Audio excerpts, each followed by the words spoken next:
अक्सर जिन लोगों को थायराइड की बीमारी होती है और वो जो थायराइड की ट्रीटमेंट के लिए जो दवाई ले रहे होते हैं, उन पेशेंट के लिए कुछ ऐसी आदतें जिनकी वजह से उनकी जो थायराइड की दवा होती है वो असर नहीं करती है। तो उनके बारे में आज इस वीडियो में बताऊंगा। साथ में थायराइड की बीमारी के क्या क्या लक्षण होते हैं वो भी बताऊंगा, और कौन कौन सी ऐसी 4 आदतें हैं जिनकी वजह से आपकी थायराइड की जो टेबलेट है वो पूरी तरह से असर नहीं कर पा रही है और बीमारी जो है वो कंट्रोल में नहीं आ पा रही है। वो सारा कुछ इस वीडियो में बताऊंगा। सबसे पहले देख लेते हैं कि हमारे गले के अंदर जो है वो ट्रैकिया के बाहर की तरफ ये थायराइड ग्लैंड होती है, जिसमें राइट लोब, लेफ्ट लोब और बीच में इस्थमस होता है। और ये जो थायराइड ग्लैंड होती है, जब ये कम काम करने लगती है, यानी कि इसके अंदर जो हार्मोन होता है थायरोक्सिन, वो पर्याप्त मात्रा में नहीं बनता है, तो ऐसी स्थिति में होता क्या है कि हम जब ब्लड टेस्ट कराते हैं तो उसमें टीएसएच जो हार्मोन होता है उसका लेवल जो है वो बढ़ा हुआ आता है। और ये जो टीएसएच हार्मोन होता है ये पिट्यूटरी ग्लैंड जो कि ब्रेन के अंदर रहती है, वहाँ से पिट्यूटरी ग्लैंड से सीक्रेट होता है। और ये क्या करता है, थायराइड ग्लैंड पे आके काम करता है और उसको स्टिमुलेट करता है ताकि ज़्यादा से ज़्यादा मात्रा में थायरोक्सिन जो है वो रिलीज हो, थायरोक्सिन जो है वो ज़्यादा से ज़्यादा मात्रा में प्रोडक्शन हो उसका थायराइड ग्लैंड के अंदर। लेकिन जब कभी ये थायराइड ग्लैंड ठीक से काम नहीं करती है तो वो जो टीएसएच हार्मोन है वो ज़्यादा मात्रा में बनाने लगती है पिट्यूटरी ग्लैंड, ताकि ज़्यादा मात्रा में टीएसएच बनेगा वो थायराइड ग्लैंड को स्टिमुलेट करेगा ताकि ज़्यादा मात्रा में थायरोक्सिन बने। तो ऐसी स्थिति में टीएसएच का लेवल जो है वो ब्लड में बढ़ा हुआ आता है। और इस कंडीशन को, जिसमें कि थायराइड ग्लैंड से थायरोक्सिन हार्मोन कम मात्रा में बनता है, इसको हम हाइपोथायरॉयडिज्म बोलते हैं। इसमें किस तरह के सिम्टम्स आते हैं एक नज़र देख लेते हैं। इसमें क्या होता है, एक जो पुरुष या फिर महिला होती है उसके बाल बहुत ज़्यादा झड़ने लगते हैं, चेहरे पे पफीनेस यानी कि स्वेलिंग आ जाती है, पफीनेस, साथ में ड्राई स्किन हो जाती है, और कब्ज बना रहता है यानी कि पेट साफ नहीं होता ठीक से। साथ में गले के अंदर जो थायराइड ग्लैंड है उसका साइज भी कई बार बढ़ने लगता है।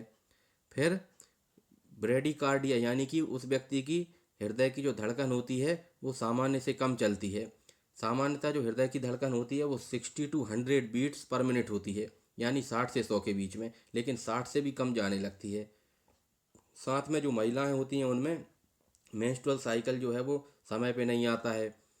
और ये जो थायराइड ग्रंथि के अपर्याप्त मात्रा में थायराइड हार्मोन के उत्पादन के कारण ये बीमारी होती है।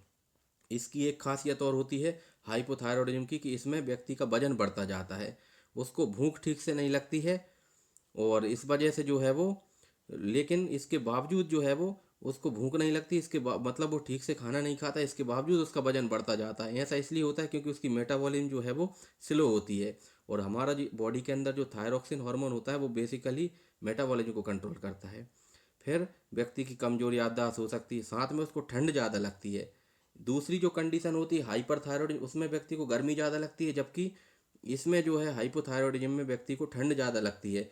सामान्यतः अगर किसी कमरे में बैठे हुए हैं 4-5 आदमी, तो बाकी जो है वो कहेंगे कि हमें गर्मी लग रही है, लेकिन उस व्यक्ति को जिसको हाइपोथायरॉयडिज्म है उसको जो है वो ठंड ज़्यादा लगेगी, और व्यक्ति थका हुआ रहता है। तो ये तो हो गए थायराइड के फीचर्स। अब हाइपोथायरॉयडिज्म अगर किसी को हो गया है, यानी थायरोक्सिन हार्मोन ठीक से नहीं बन रहा है थायराइड ग्लैंड के द्वारा, तो ऐसी स्थिति में वे बाहर से जो है वो हमें थायरोक्सिन देना पड़ता है। और ये जो लीवोथायरोक्सिन की जो टैबलेट होती है, इसका डोज जो है वो पेशेंट के वजन के आधार पर जो है वो दिया जाता है। अब ये जो कौन कौन, अब इस गोली की जो है खासियत होती है कि इसको, जो थायराइड हाइपोथायरॉयड की जो टैबलेट होती है उसको सुबह सुबह खाली पेट दिया जाता है। और इसको लेने के बाद कम से कम 1 घंटे तक कुछ भी खाने या पीने की सलाह जो है वो नहीं दी जाती, यानी कुछ भी नहीं खाया जाना चाहिए। और इसलिए बिल्कुल बोलते हैं कि इसको सुबह उठते से ही सबसे पहले, यानी ब्रश करते से ही इसको खा लो, और फिर इसके बाद कम से कम 1 घंटे बाद ही हमें कुछ खाना पीना होता है।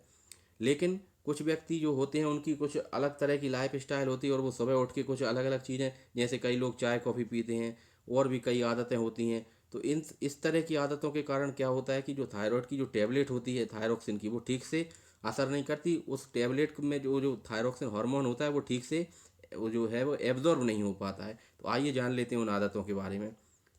कई लोग होते हैं जो सोया या फिर सोया से रिलेटेड सोया मिल्क का जो है वो कंजम्पशन करते हैं। तो ऐसे व्यक्ति, इनके अंदर भी जो है वो थायराइड जो टैबलेट है उसका ठीक से एब्जॉर्प्शन नहीं हो पाता। इसलिए हमें अगर ये प्रोडक्ट कंज्यूम करना है तो कम से कम 4 घंटे के गैप के बाद, यानी टैबलेट लेने के 4 घंटे बाद ही जो है वो लेना चाहिए। दूसरा, कई लोगों की आदत होती है कि सुबह उठते से ही चाय या कॉफ़ी पीते हैं। तो होता क्या है कि अगर आपने थायरॉक्सिन की टेबलेट ले ली और तत्काल जो है वो चाय पी ली, तो इससे होगा क्या कि जो थायरॉक्सिन की जो टेबलेट है उसका जो है वो एब्जॉर्प्शन ठीक से नहीं होगा और इस वजह से इफ़ेक्ट ठीक से नहीं आएगा। फिर तीसरी, कई लोग क्या होते हैं कि उनको स्प्राउट्स खाने की आदत होती है, यानी कि होल ग्रेन्स जो होते हैं या फिर जो फलीदार चीज़ें होती हैं, सब्जियां होती हैं, वो खा लेते हैं। तो इस वजह से भी जो है वो थायरॉक्सिन हार्मोन का ठीक से एब्जॉर्प्शन नहीं हो पाता है। तो इस वजह से हमें इनको कम से कम 4 घंटे के गैप के बाद ही लेना है। फिर कई लोग होते हैं जो कि क्या करते हैं, अलसी के बीज खाते हैं।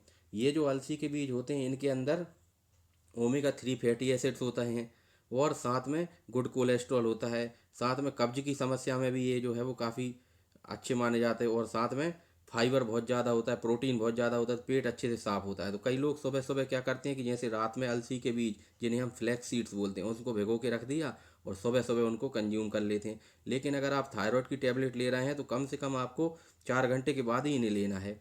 ऐसा नहीं है कि जैसे ही सुबह सुबह सो के उठे और तत्काल जो है थायराइड की टेबलेट ले ली और उसके बाद तत्काल इसको लें, ऐसा नहीं करना है। तो इन 4 आदतों को अगर आप सुधार लेंगे तो आपकी जो है थायराइड की टेबलेट पूरी तरह से असर करेगी और तभी जो है आपकी बीमारी जो है वो हाइपोथायरॉयडिज्म की वो कंट्रोल में आएगी। तो वीडियो पसंद आए तो वीडियो को लाइक कर दें और चैनल को सब्सक्राइब करना बिल्कुल ना भूलें।